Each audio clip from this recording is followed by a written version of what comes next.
Okay, Dad, happy Wednesday. Today is July 10th, and it is the 75th anniversary of NATO. And how are you feeling about this NATO summit? Uh, right now, Zelensky's in DC, Stoltenberg's been giving some talks, Biden's been giving some talks. I don't know if you've been following it at all, but what's your general Yeah, I, feel I of this haven't been anniversary? following it very closely. Yeah, I don't think there are going to be any surprises. It's going to be more of the same, right? They're going to continue to circle the wagons and insist on. They're going to continue to double down on Project Ukraine. I think that's what it comes down to. There's just and those rare voices that dare to dissent and suggest an alternative path that look for maybe a negotiated settlement. People like Orban, they're going to be ostracized, and that's what we've seen so far. You're not worried that they're going to try to escalate things more during this anniversary? Because that's kind of how I've been feeling a little bit after the Kiev missile strike. I'm feeling that they'll try to capitalize on that. And I heard Poland is now saying that they're going to start shooting Russian missiles down. I've been seeing a lot of speeches from Zelensky, interviews from Zelensky at the summit, the NATO summit, just insisting that we remove all restrictions from Ukraine to let them strike Yeah. deeper into Russia. And with just the current situation with NATO, they keep on reiterating that Ukraine cannot lose over and over again. You Uh-huh. must have a Ukrainian victory. And then it's like, well, what does that mean? Right. Does that mean World War III? And that's kind of where, and then also all this idea of Trump proofing NATO, that we need to make sure we guarantee a certain amount of funds for NATO, and that we're just going to keep this war going. And there's no sign of wanting to negotiate or engage in any type of diplomacy.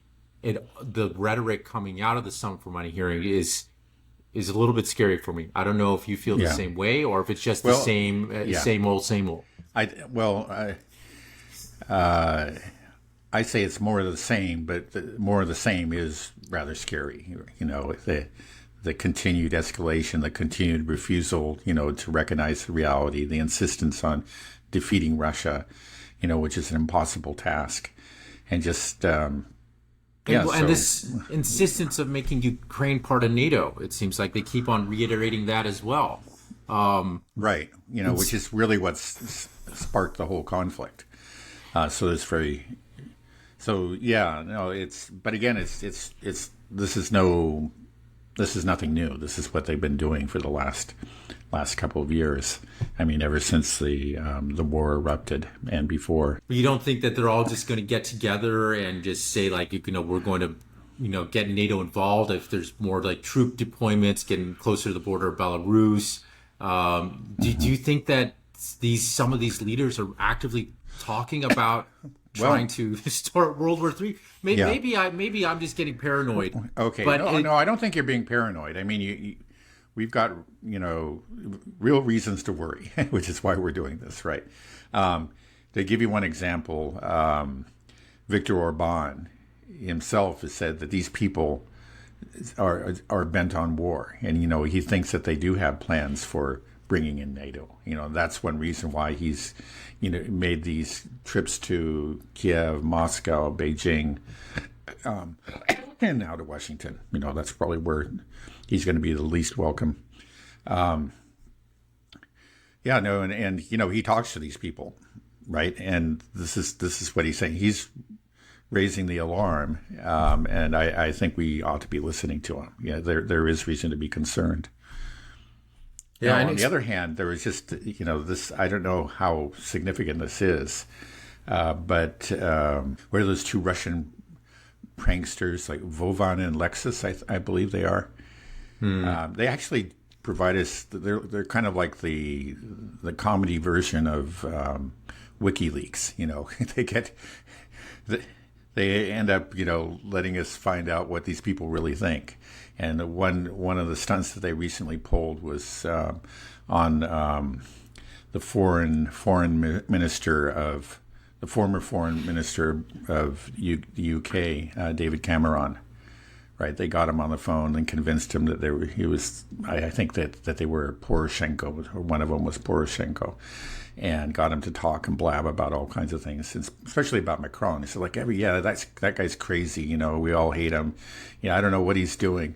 But I was struck. It sounded like, we're worried about what Macron's, all his talk could be, what it might actually mean. Is it just him and his own kooky ideas, or is there something or is he reflecting some sort of general intent on the part of NATO? And if what David Cameron was saying was truthful, and it seemed like he was speaking, honestly to these people, he thought he was speaking to Poroshenko. It's just Macron. It's not, in general, NATO does not want to get involved in a direct war with Russia. But on the other hand, we have Viktor Orban saying, no, this is serious. These guys are bent on war. There's constantly getting mixed signals, and I just don't know. Well, when was that prank call done? That was not too long ago. Maybe 2-3 weeks ago. I mean, I feel like things have already changed in just a couple of weeks. I feel like after the Biden debate debacle, things got a little bit scarier now. Everybody's kind of pushing things forward a little more quickly, and I also feel like Biden's trying to maybe escalate things to save his own skin. I don't understand. I feel like these Russian pranksters that do these calls, I feel like they get somebody big every couple of months. Like, it's really quite extraordinary. I've heard about these multiple times where they've gotten high level people right. on the phone and pretend to be Ukrainians, and it seems like, don't they have a vetting process? Like, how do they keep on doing this? If they keep on getting away with it. I'm just, we had in our last podcast we talked about the Kiev, missile strike, and you were saying on just how absurd the notion of Ukraine intentionally targeting Russia intentionally targeting a hospital, and it makes complete sense, and that's just the reasonable rational conclusion to come to. But when I did just sort of a Google search about it to see if there's any developments and stories, every single media source, and we're talking about reputable media sources, BBC, CNN, or supposedly reputable, they all are saying that a Russian missile struck this hospital. Right. And then I post that little clip of you stating your point, and just the feedback was just all negative. Like, how could you say this? It was clearly Russian. All these sources are saying it. Once again, we're on Putin's payroll. We're Vlad. We're Russian bots. That's what everybody's saying in it. And I just don't understand, how is it that our media is so willingly posting these stories that are obviously false. I mean, that if they spent any time just thinking about it, just rationally, from following the war in Ukraine at all, what it is, and you do an investigation. It's not that hard. I think Scott Ritter said, like, give me 10 minutes on to do a forensic analysis of the scene, and I can tell you what it was. If it was, you can distinguish between an air defense missile and a ballistic missile quite easily. A cruise missile. In this case, it's a cruise missile, right? Right. So I don't know. Yeah. Is the West? Unfortunately, it's just all too typical. I mean, what it is, it's just, it's an atrocity story that suits the narrative, and they just, they took it and they ran with it, and there just are no journalistic standards. I mean, this does happen in war. It happened, for example, in World War I, and there were plenty of atrocity stories, and other wars as well. I mean, it's unfortunate. It's just one of the, it's just a part of war. I mean, it's a part of the psychology of war, I guess, is what I'm saying. It's just that people tend to, they almost seem to have a need once it gets started, and then one side has been painted as the villain. They almost need to be fed atrocity stories, and then they can rage and they can gnash their teeth and they can can remind themselves of how evil these people are and how good the others are and how good their own cause is, and very little of it's very rational because again, even without knowing anything about it, you have to consider the possibility that it was an air defense missile, right? You say the Ukrainians have air defense missiles. They're trying to strike, the incoming Russian missiles. Why is it not possible that one went awry? Why is it not possible? Of course it's possible. So it's something that you have to consider it. And it has happened. In fact, you do have cases like, maybe it'll happen again, but there have been similar incidents in the past. And then later, Western media have actually done some fairly fair reports on it, but it'll come out like 2 months later and say, well, actually, remember that incident from 2 months before? Yeah, it was an air defense missile. Right. But the problem is nobody's going to read that story. Everybody's Right. going to read this story and hold it on. And I guess, see, that's the problem. It's so hard to combat propaganda because people have busy lives. They don't have the time to listen to and the amount of podcasts we do, the Duran or Judging Freedom, and read all these news sources, the Gray Zone or whatever. They just are fed. They just read news titles, and that's about as far as they can. Right. They got their own lives to worry about.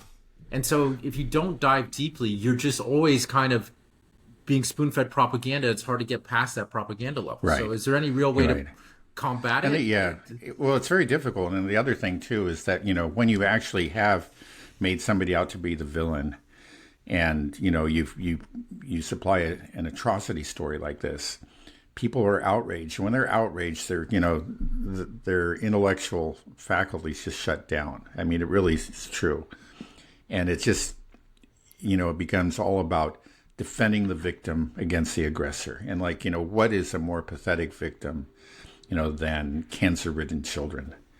And so who could be more evil than somebody who attacked them? And this is what they've seen. They feel it and they're just outraged. And then if you try to introduce something, that counter to that, then you're working for the villain. That's all they can see. They're just, they're emoting but they're in the middle of this kind of an emotional storm. And becoming just completely incapable of reason, of actually weighing the evidence. And so if somebody who even tries to do that seems to be somebody who just must be working for, they can only think in these terms, who must be working for the enemy. He too wants cancer-ridden children to be killed. Right. And you don't think that, the Ukrainians are going to do everything in their power to capitalize on this during this NATO summit? Right. Yeah, but during the NATO summit, do you think right. that will actually cause some new, like saying, okay, well, you can strike deeper into Russia, or we'll start to. I would. There's part of me that doesn't want to believe that and saying okay, the people at the top, they must be sensible, right? And they know what makes you think that. I know. I was just going to say, there's part of me that wants to say that, these people, right? They're supposed to be professionals, these are they run the largest military organization on the planet, right? The head of the Pentagon or the Secretary General of NATO, right? These are people that should be able to weigh these things, to know what's really going on. They understand what happens in war, and they say, okay, yeah, let's do this because we always want to. Whenever we have an opportunity to make the Russians look like monsters, we go for it. But we know what really happened, right? But I'm not sure if they really know what happened. I think these people, they seem to be kind of like a victim of their own propaganda. They are part of this. I'm not sure if they're really above this and understanding it. I think they may actually be drawn into these atrocity stories just like everybody else. And they could, like you say, that could lead them to make very foolish decisions. Right. Did you think that, the media believes its own propaganda? Like when CNN and BBC, say these stories, with such veracity, and they seem so sure of themselves. about that this was clearly a Russian missile that hit the hospital. Do you think they actually truly believe it themselves, or? I think a lot of them do, and then I think others, maybe have doubts, but they feel like, well, we got to stick it to the Russians. So, I'm not going to get in the way of this story. Do you think the Western leaders, do they believe their own propaganda? Yeah, well, that's basically what I was just saying. I'm afraid that a lot of those people do. I'll just give you an example. I mentioned David Cameron, right? Just recently. He was foreign minister under Rishi Sunak, but earlier he was actually prime minister, right, of the UK. What was approximately a decade ago. But afterwards, I remember him talking about like what he felt like something that he had done right. And he says like he said he got a warm, fuzzy feeling when he thought about like what he did in Libya.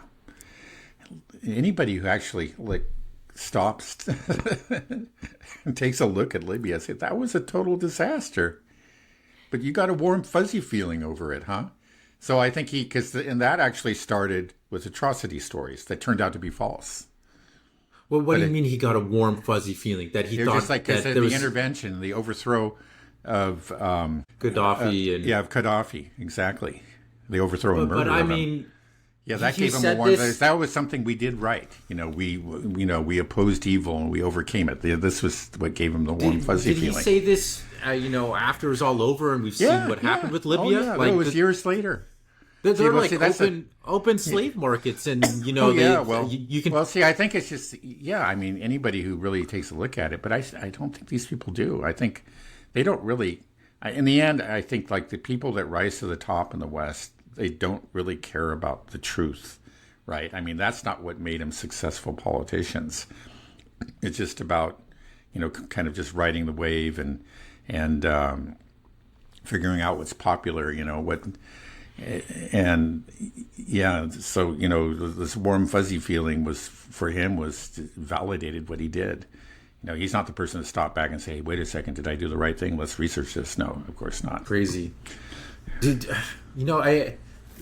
interesting because I don't feel like there's that much propaganda coming out of the Russian side. The Russian news, but it's everywhere throughout the West. And is that just a product of if you're losing a war, you have to push out more propaganda? Is that your consensus as well? I mean, I'm sure there's biases and propaganda on the Russian side, but it doesn't seem to be anywhere on the level of what I see coming out of the West. Well, I think it's generally conceded by everybody, including the Russians. It's just like Westerners are a lot better at propaganda or narrative control, or the information war.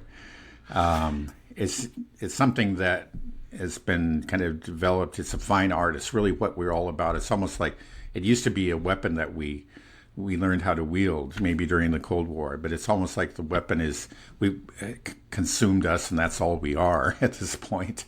It's just what. People live in narratives, right? And it seems like that narrative is more important than reality. A lot of the Russians complain about how terrible the Russians are at explaining themselves. I mean, you notice too, like at the beginning of the war, it seemed like other people had to come forward and kind of like explain what the Russians were doing. At first they didn't really understand, and then the Russians themselves, Scott Ritter has made some trips to Russia. And he said, well, one thing is that this government's not very good at is explaining what they're doing. They just don't seem to pay attention to that. I guess, their idea is that, well, we do the right thing and we figure out the correct policy and we stick to it. There's an explanation, like Putin gives his explanations. Actually, he gives very long and well-reasoned explanations, but it's all very intellectual. It's not like, okay, let's together we figure out this is going to be the meme of the day, or this is the message. Make sure everybody repeats it, and we'll just drive it home. No, it's just every once in a while Putin gives a speech or Lavrov gives a speech, and they lay it out, and it's all it's actually they really do explain what they're doing, but it's not.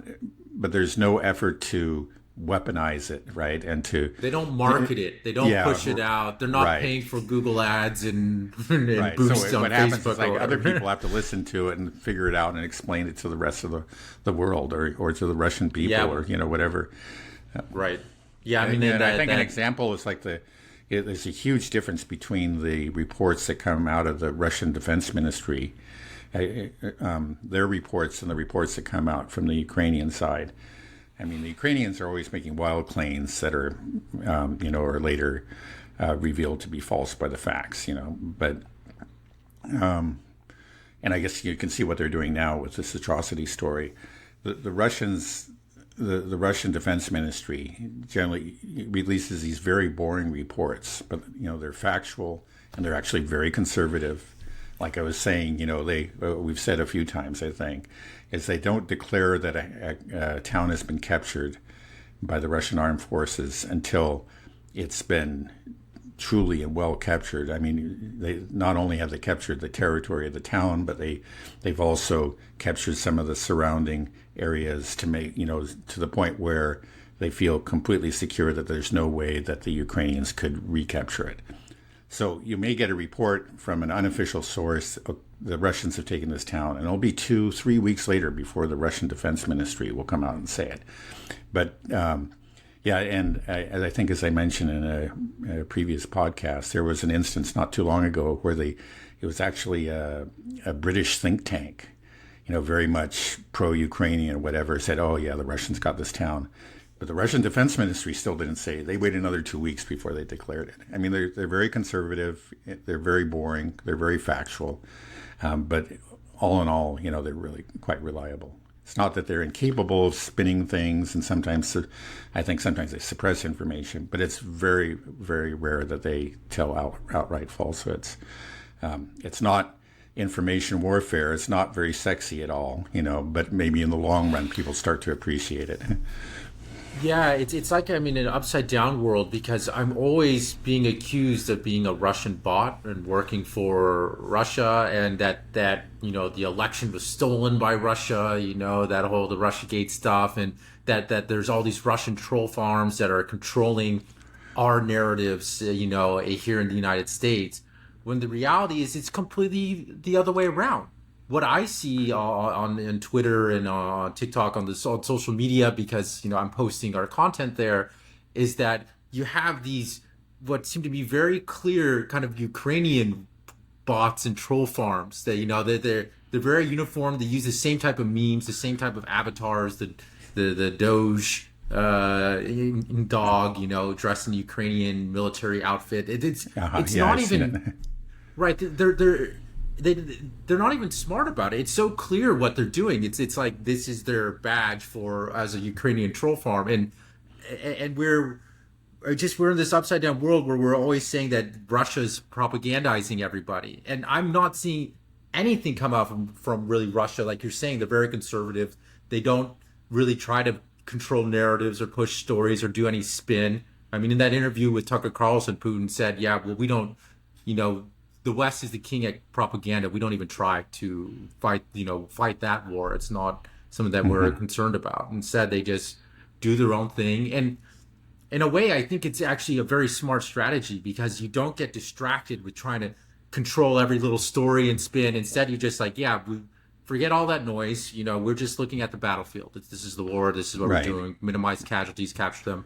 Let them say whatever they want and say that we're monsters and all these things, and we just keep moving forward. And it just makes the West look just so stupid in the long run because it's slowly people start to say, "Hey, you lied to us about this. You lied to us about that. Why are we doing that?"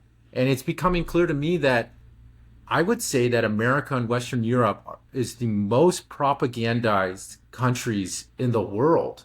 Yeah, at this point, I don't think that's a hyperbole, and it goes back to something you said in our previous podcast. You said that, a lot of Soviet defectors, when they came to the United States, back when the Soviet Union was still around, they were struck by how naive Americans were in believing their media and their institutions, and And I think because of that, we allowed us to be very susceptible to become the most propagandized people. We always trust CNN, BBC. When I was growing up young, like I really put a lot of stock in The Economist and BBC. I would read these, check on them daily, and it's like these are the institutions that feed you the truth. And then it's just become like I can't trust them anymore. And it's ironic that I find RT to be so much more unbiased. And sometimes I think, am I going crazy? Am I becoming my own bubble and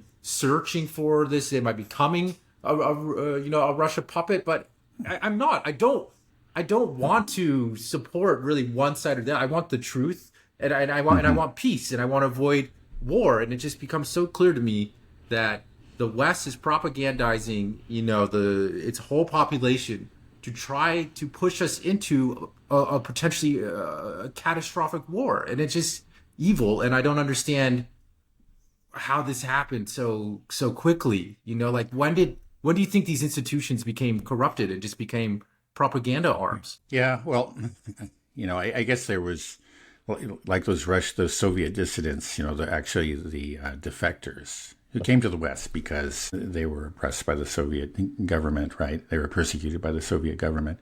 But just like they said, you need to be, you can't be too naive, right? You have to be somewhat skeptical. You have to treat, you have to learn how to do your own research, so on and so forth, right?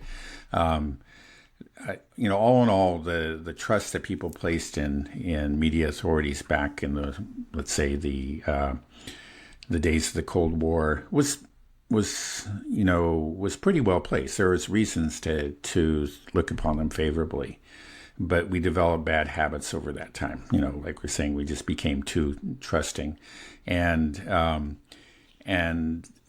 I think all institutions over time can be hijacked, by various forces, and they can take advantage of that trust that's been built up, right, over the course of decades. This happens to corporations too. There can be a financial firm or something that has been well known, to be solid and trustworthy, and people trusted them with their well-earned savings for decades. My granddaddy did it, and my daddy did it. I'm going to put my money there too, or whatever.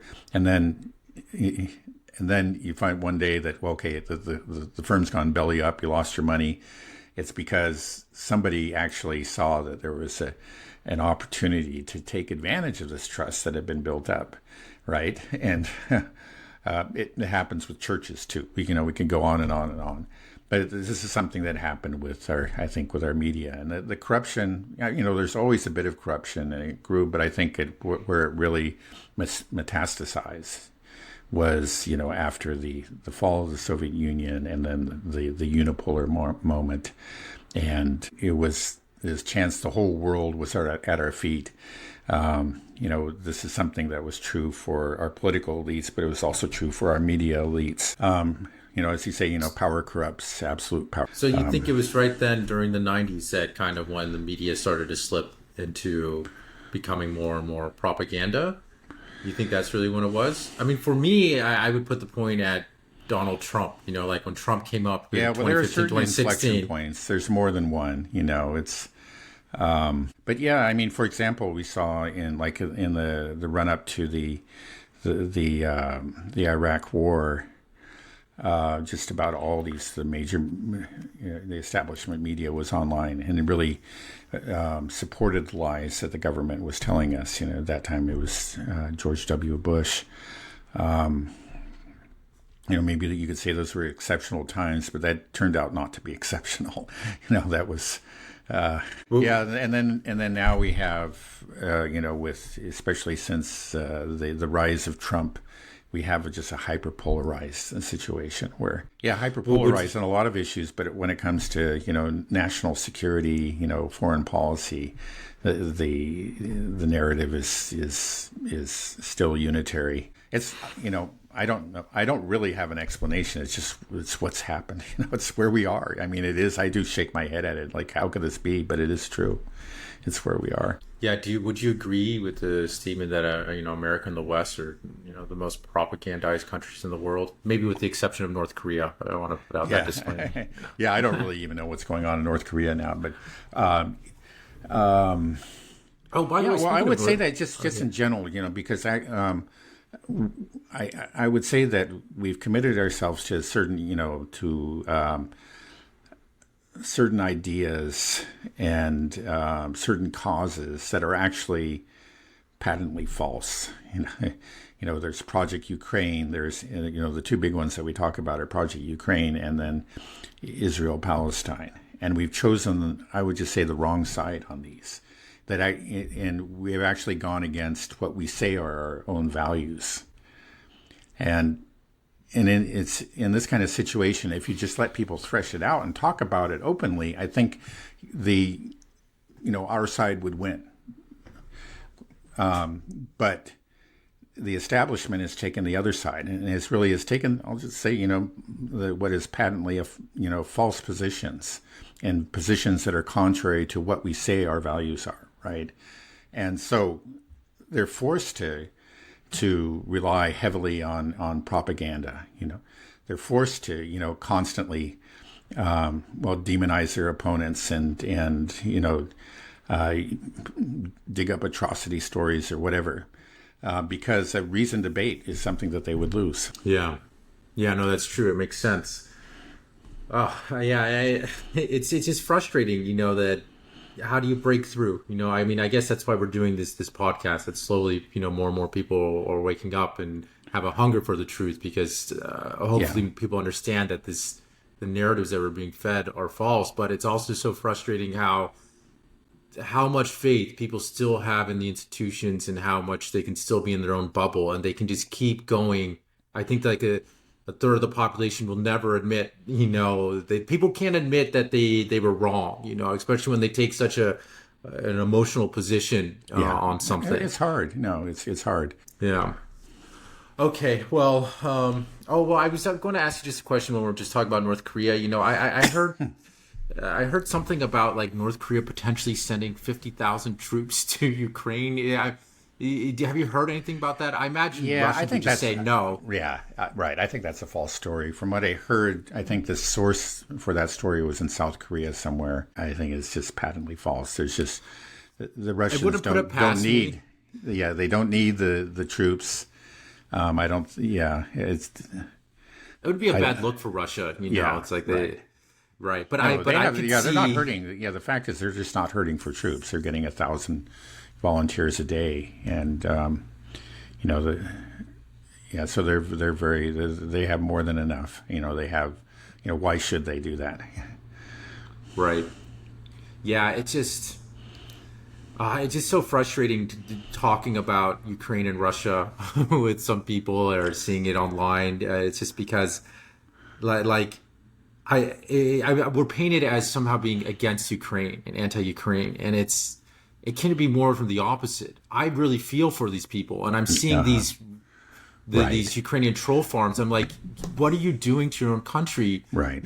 You're killing, like, maybe they're just getting their little paycheck and they're willing to sacrifice their fellow citizens, their lives. I saw there's doctors in Ukraine are offering services to break legs and arms so that way they won't be conscripted, because like we've all seen these videos. Right. They're very common. I mean, they come out every day. I mean, it's just there's a never-ending stream of them, of people being wrestled down on the streets, going into people's homes. Going into people's homes and pulling them out of their rooms and their beds, or off of buses, or it happens all the time. This is the country that you're supporting. This is, of course, occasionally there may be some stories that mention in some aspect of this, but the full impact. No, if you're not if you don't venture out to the dissident media, right, you're just not going to understand what's happening there. Another thing that I saw that really drove home the horror that Ukraine has become is just there's a video showing coils of barbed wire along the Tisa River, across from Moldova, I believe it is. And why is it there? Because they're trying to keep people from swimming across the river, their own people. This is the country that you're supporting. These people are, again, we had JFK go to Berlin and say, well, we don't have to build a wall to keep our people in. Well, they are, building walls or laying barbed wire to keep their people in. And this is the country that we're supporting. The people there are desperate to avoid carrying, prosecuting, fighting this proxy war that you want them to fight. You got to stop and think, what are you doing to these people? Right. And, so are right. we their enemy, or is it these people that the so-called, supporters of Ukraine? They're the ones that are destroying this country. Right. Yeah, and you were talking about being a democracy. Well, let them have an election, but they won't, because they know Zelensky would be voted out. That the people don't want this war. We've said this before. If you're having to pull people off of buses, take them, out of their beds in their rooms, and then put barbed wire around your borders because people are swimming and drowning, trying to get away, or paying doctors to break their legs, or giving away their life savings to bribe somebody to get them out of the country, or so that that's they don't another get thing you see almost on a daily basis. There's stories about people that have been, often groups of people that are caught at the border. It's just that they're trying to get smuggled out. They had paid the smugglers, right? Hey, you hide me in the back of your truck, et cetera, et cetera. They got one scheme or the other. And I'm sure some of these succeed, but other schemes are foiled. And you see these people who have handed over their life savings being caught at the border. And then what's going to happen. They're going to be sent to the front lines. Right. So saying you support Ukraine means you're supporting that right now. That's what you're supporting. It's just, it's evil. It's basically the Gestapo running around, rounding up people because they're running out and sending them front line, right? The average age now is like, 47 or something like this? Yeah, 46, 47. Yeah. Right. It's a real tragedy. Well, because we're talking about the just what's happening right now in Ukraine, obviously they've been suffering horrendous casualties. They don't have many men left, trying to conscript people. And last time we were talking about the Russian casualties, and we were talking about MediaZona, and you said you had some updates. Because the last time you said MediaZona had a number of 58,000 Russians that have died. But The Economist, I know, cited MediaZona as one of their sources, but came up with a number of up to 700,000. So I think that would be killed and wounded. Okay. I think killed, they were saying 160,000. If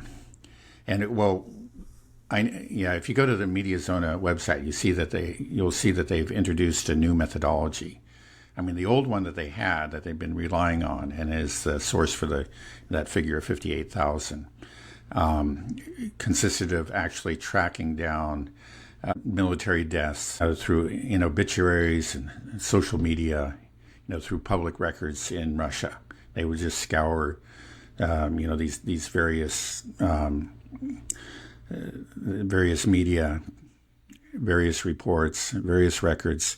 And whenever they could find, a mention of a soldier that had died, they'd make a further effort to confirm it. And through this very laborious, but very honest, very rigorous method, they were able to keep a tally of Russian military deaths from the start of the special military operation. Now, the thing is, it's come, far short of the estimates that the Ukrainians and the Westerners have been making. Actually, even this 160,000 is probably pretty far short of what they were saying. But anyway, it was so far short. I think it was probably recognized as a problem, the media establishment and the political elite back in the West.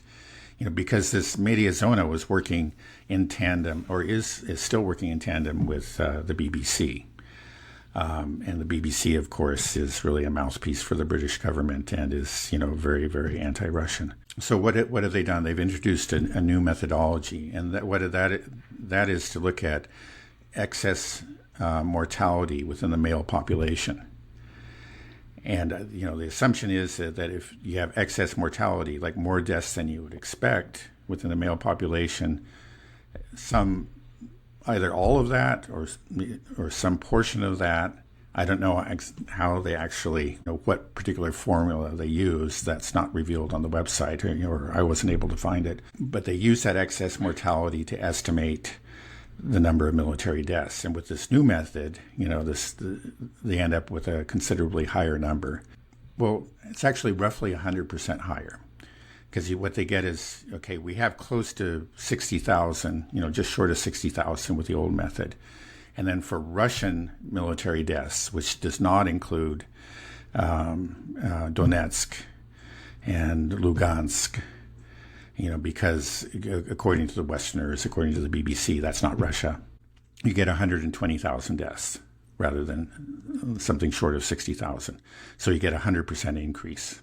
And then I guess if you add the deaths from, militias from the Donbass, you get maybe a total of 160,000. That's how they come to that number. Now, this whole idea of using excess deaths, I think that's not necessarily illegitimate. I don't know how they're figuring out that. One of the problems is sometimes you don't know the reason for excess deaths. For example, in recent years, especially post-COVID, we've had sudden rises in excess deaths within Western populations, and these are unexplained, right?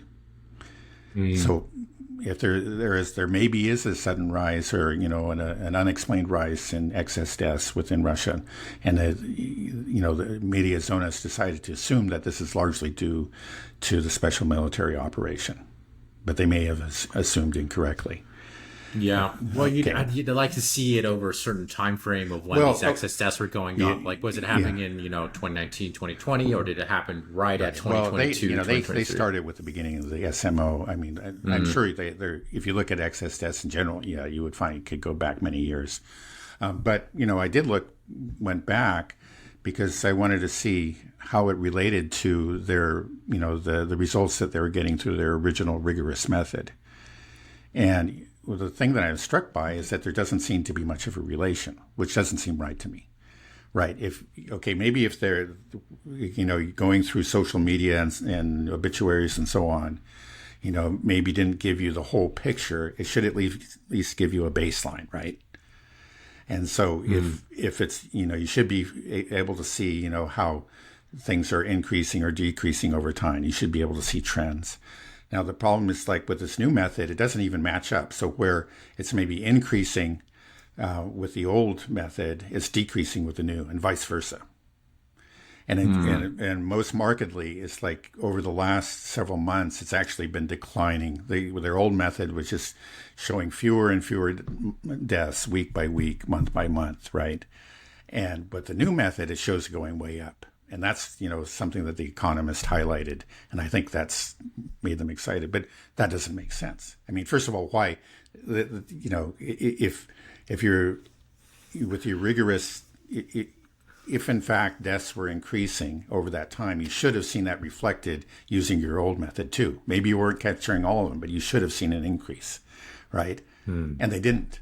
So for me, that's a red flag right there.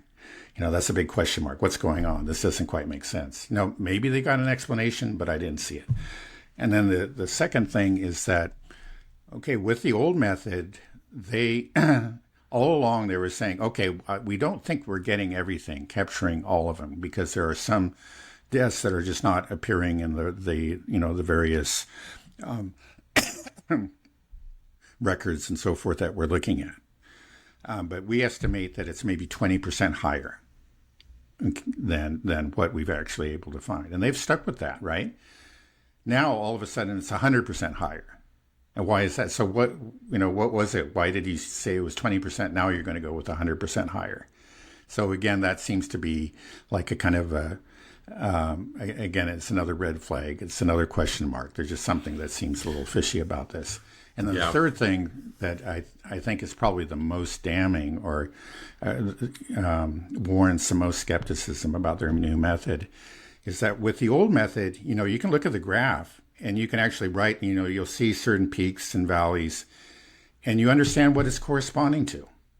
Like there is something of a high point at the beginning of the SMO, and that's not surprising. We knew it was messy when the Russians first went in. They weren't behind fortifications. They hadn't dug any trenches. They were out there in the open, exposed. A lot of these convoys went deep into Ukrainian territory and were ambushed. It's not surprising that there was a spike in in fatalities at that time, right? And then another one was during Bakhmut. That was the Battle of Bakhmut. And, well, what was happening? We knew it was Prigozhin and, the Wagner private military company, right? He's a cowboy. He's pretty reckless, running and shooting at the hip. The guy, frankly, in my opinion, he was a lunatic. But anyway, that's a whole other, maybe a whole other podcast. But the thing is, that was Wagner, and they were fighting. A lot of the fighting was being done with poorly trained convicts. It was actually, it was towards the end of the Bakhmut battle, before it actually ended, that the Russian Ministry of Defense just put an end to that practice. Okay, you're not going to recruit any more convicts. We're not doing that anymore. So, but much of the battle was fought with them, poorly trained, and I think it was clear that Prigozhin was reckless with their lives. So we see a peak at that time. So that makes sense, right? There's a correspondence.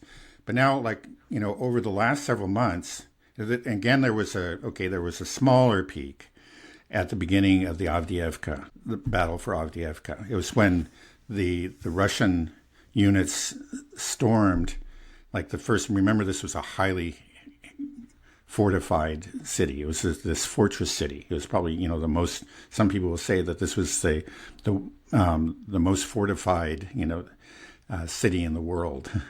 It was just a fortress that had been built up over the course of a decade.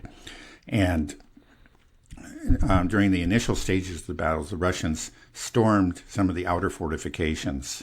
They took, for example, that slag heap. And I remember at the time reading about it, there were claims, certainly from the Ukrainians, I think exaggerated, but Russian sources were saying too, we suffered some heavy casualties taking these. And it shows in the MediaZona, right? But now since then, there's been a steady downward trend when you look at the results of the original, the rigorous method that MediaZona had been using all these years, right? It's just been declining ever since.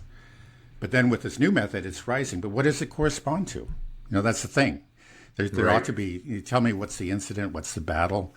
And there's really no answer. I mean, there's actually every reason to think that it should be declining, because the Russians have been bringing these, for example, starting with Avdiivka, have been bringing these fab bombs, the guided bombs online, and they've been devastating. And one thing that they do is that they just absolutely pulverize Ukrainian fortifications.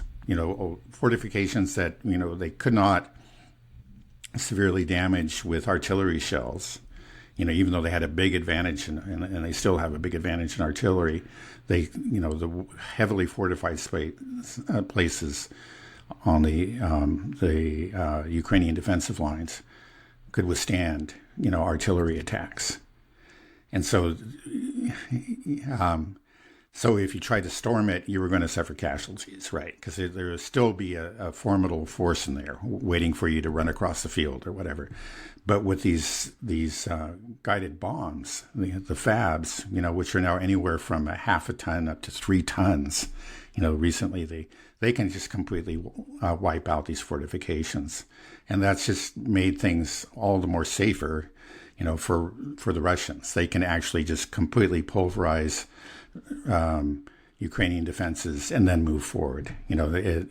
Either the Ukrainians are just going to retreat, which they have been doing a lot of, and that's why we've been seeing these advances, or they're just going to be so weakened that they can put up very little resistance.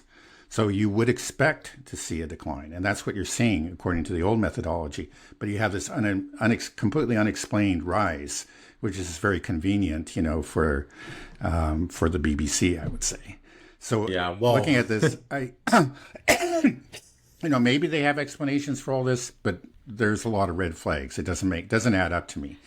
And I guess I would just say one last thing is that let's say that it's true. Maybe they got it right. There's a small chance, I would say, that this new methodology is correct. I don't think it is, but maybe it is. Let's just say that it is. Well, if that's true, and there have been 160,000 Russian deaths, I think you'd have to say that there's at least been 5 times as many Ukrainian deaths.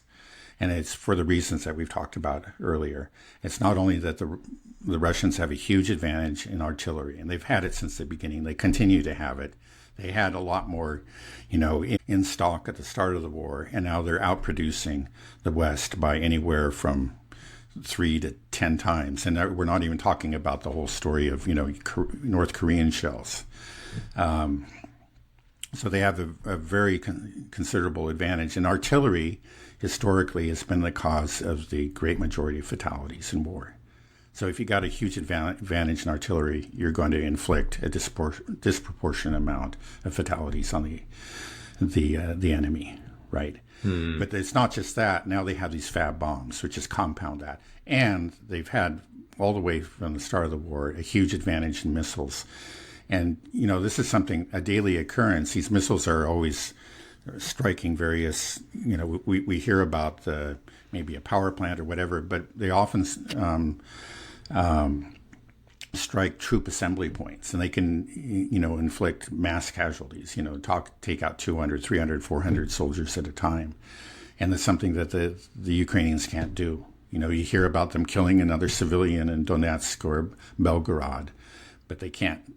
They just don't have the firepower to inflict that kind of damage on the Russian side, on the actual, military forces.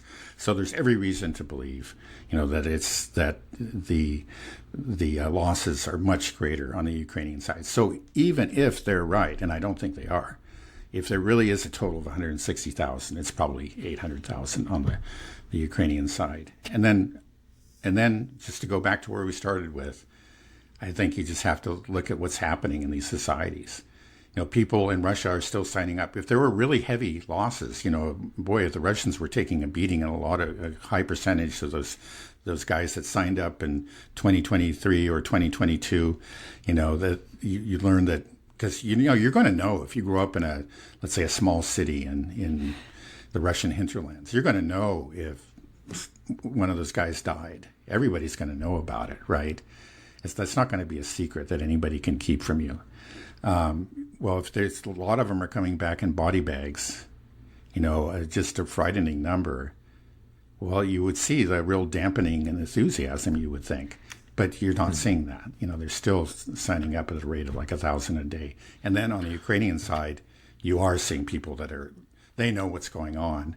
They don't have to go and read MediaZona or anything, MediaZona won't tell them about Ukraine. They don't have to read anything. They know, everybody knows somebody who died, and they're hiding, and they're terrified, and they're trying to swim across the river. Yeah, that's the most damning thing, actually. Just, forget all that noise. Just take a step back and look, like you're saying. Just see what people are doing.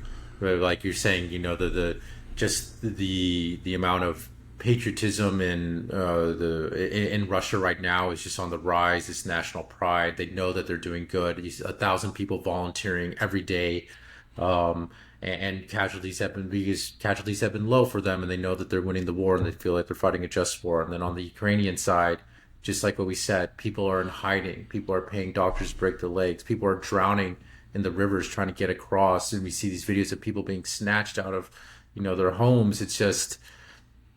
Yeah, it's so awful. And then I can't get over how NATO and the West, so many people are just so supportive of this behavior, of what we're doing.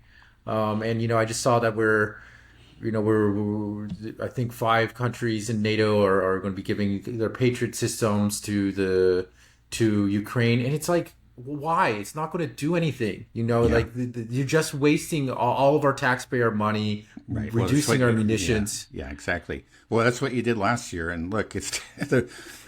A lot of those systems were destroyed. And the ones that are still there aren't doing a whole lot. Like everybody saw what happened in Kiev.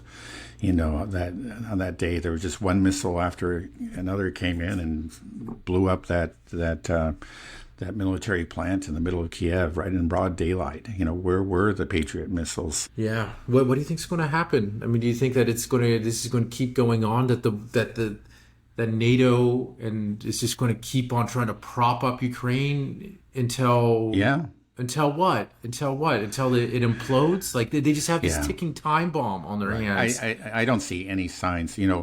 it's just like when anybody really tries to oppose to them or speak reason or, propose an alternative like Viktor Orban does, they simply circle the wagons and they point at him and, scream traitor, that's, I don't see any signs of, but what'll happen again, there will be a point, when reality will hit him in the face. That right now they can still lie to themselves about what's going on.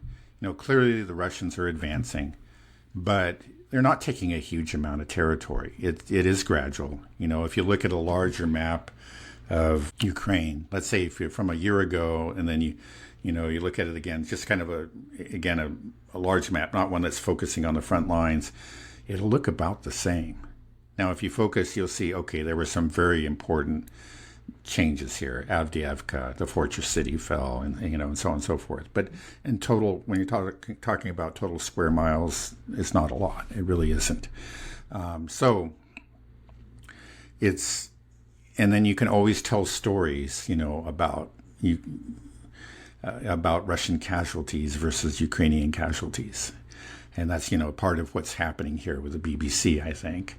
You can lie about it, and if somebody doesn't really think hard about it and do research, and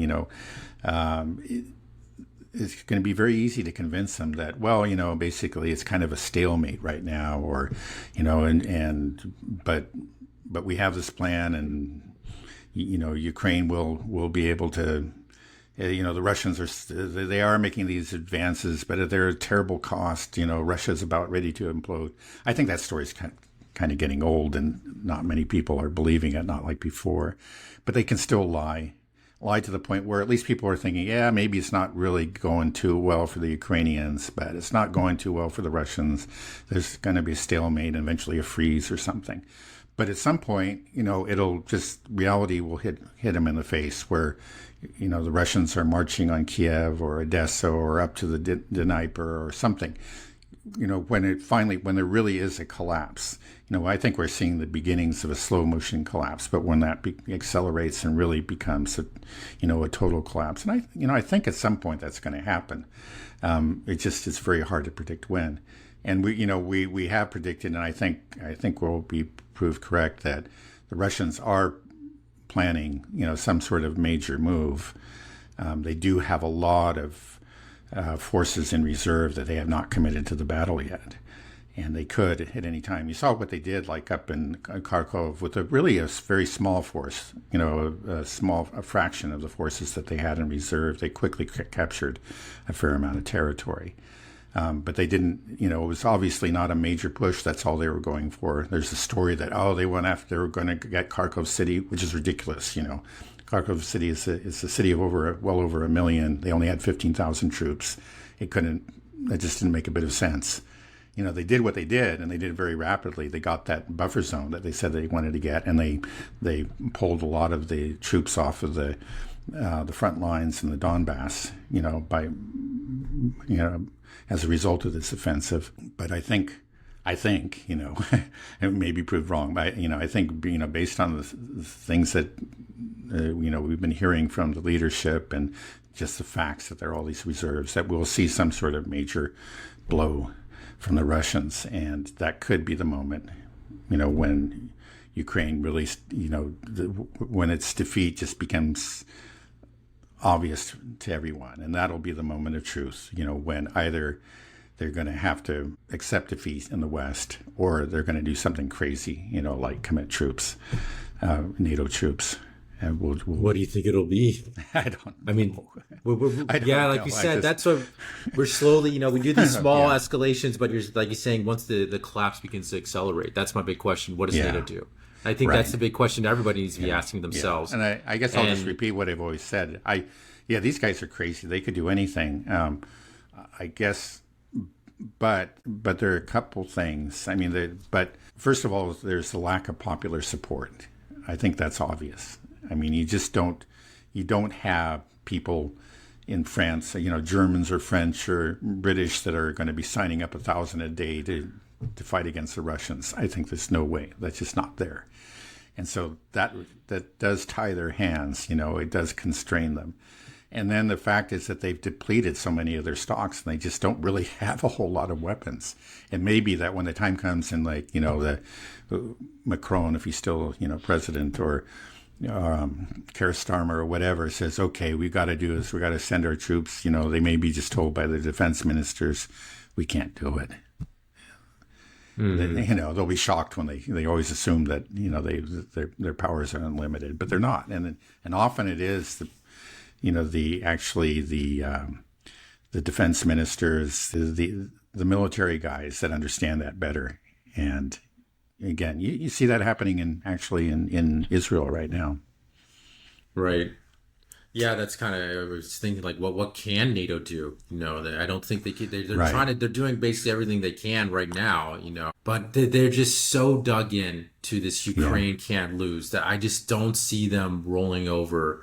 I just, maybe they'll try, and then there'll just be a revolt when they try to conscript people to go to Russia to fight. There's going to be some scary moments, and the whole thing could really spin out of control. Yeah, well, we're already over an hour, but you just mentioned the IDF kind of restraining Netanyahu. Could you just maybe elaborate on that a little bit and what you think might happen with Hezbollah and in Israel? It still looks like all indications are that Israel is planning to attack Hezbollah, which seems really crazy. What the IDF has been telling Netanyahu, I guess quite openly, is that, look, this Hamas thing, this Gaza thing really isn't working out. One thing is that, we have taken losses. They're only admitting to something like 350 killed in Gaza. Everybody kind of suspects that it's quite a bit higher than that. But the troops that are still there, they're tired. A lot of them are demoralized. They're running out of ammunition, which is hard to believe. But there is even a limit to what, as we now well understand, to what the U.S. can supply them. And saying that, well, you need to, this isn't working too. It's just that in the end, we really can't defeat Hamas. I think one of them said, well, Hamas is an idea. It's just no matter what, there's going to be resistance there. So you're going to have to figure something out, some kind of political deal. Don't just rely on us, the military, to do this for you, because it can't really be done. There is no total military solution to this problem. And so you're going to have to negotiate it somewhat. This is what some of the IDF leaders are saying. And then also you say, well, too, I think, they're also pointing out that there are limits to how much, if you're going to have us fight in northern Israel and Lebanon, then we're going to have to slow things way down here in Gaza. We're going to have to pull out. We really can't do both. It's crazy. If they can't even handle Gaza, what makes them think they can handle Hezbollah? Yeah. Well, it's okay. Yeah, all right. Well, again, they have. I'm sure they have some sort of plan. They think that maybe some sort of. There's talk about some secret weapon. Maybe they do have a secret weapon. I doubt it. But they have some plan where they think they can do inflict maximum damage on Hezbollah and somehow contain the whole thing at the same time.